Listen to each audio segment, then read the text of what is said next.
Then para sa mga rekado, meron tayong 1/4 kilo ng pork, 1/4 kilo ng shrimp. Then itabi natin yung balat ng shrimp, gagamitin natin siya dun sa broth.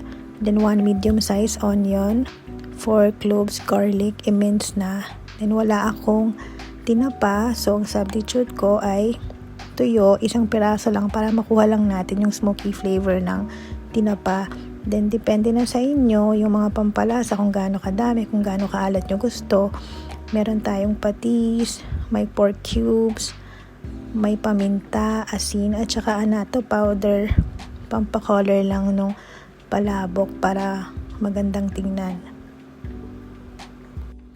And para naman sa toppings, meron tayong tofu, meron tayong eggs, meron tayong chicharon, spring onion, at saka yung shrimp. Hindi ko lang nasama sa video, pero may shrimp tayo. Then mag-start na tayo magluto.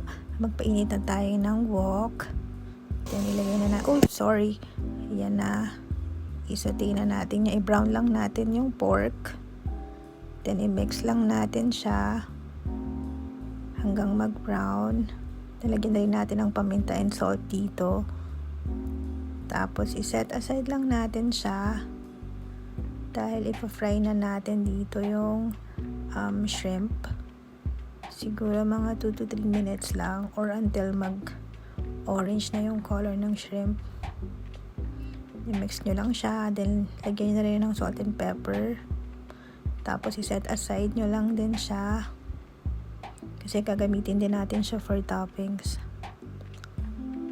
Lagyan nyo lang siya sa isang malinis na plate. Then, maglagay na tayo ng mantika. And magigisa na tayo ng onion.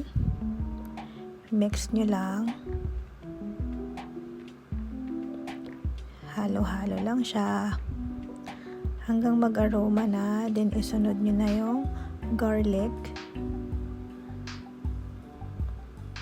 Then halo-halo lang din siya. Okay, then pwede nyo na silang ipag-mix ng pork pag nag-aroma na yung dalawa or pag naging citron na yung onions. Then mix nyo lang. Then ilagay na natin yung tuyo. Pinrito ko pa pala siya bago ko siya hinimay-himay. Then i-mix natin. Since wala akong tinapa, ito na muna yung ginamit ko para lang sa smoky flavor. May lagay na tayo ng pampalasa, asin, paminta, tsaka patis. Para sa shrimp broth, 5 cups ng water, at tsaka yung balat ng shrimp, pakuluan lang natin. Then going back sa pagigisa, maglalagay na tayo ng annatto powder. Ito, depende na sa inyo kung gaano nyo gusto ka-orange or ka-dark yung sauce nyo. Kayo na lang bahalang mag-adjust. Mag-add lang tayo ng pampalasa pa, yung pork cubes. Ito optional naman na depende na sa inyo.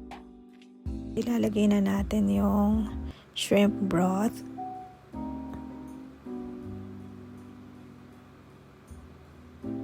Tapos haluin lang natin siya.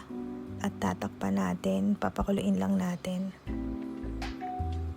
Tapos pag kumukulo na, mag-prepare na tayo ng slurry, cornstarch and water, pampalapot lang ng sauce. Tapos i-mix lang natin siya, medyo malapot na, pakuluan pa natin ng konti para mas kapit na kapit dun sa noodles natin. Then, going back sa toppings, nilagay ko lang sa air fryer for 15 minutes. Ito na yung kompletong toppings natin. Hard-boiled egg, spring onion, chicharon, shrimp, at saka yung diced tofu. My version of palabok. Try nyo guys yung recipe ko.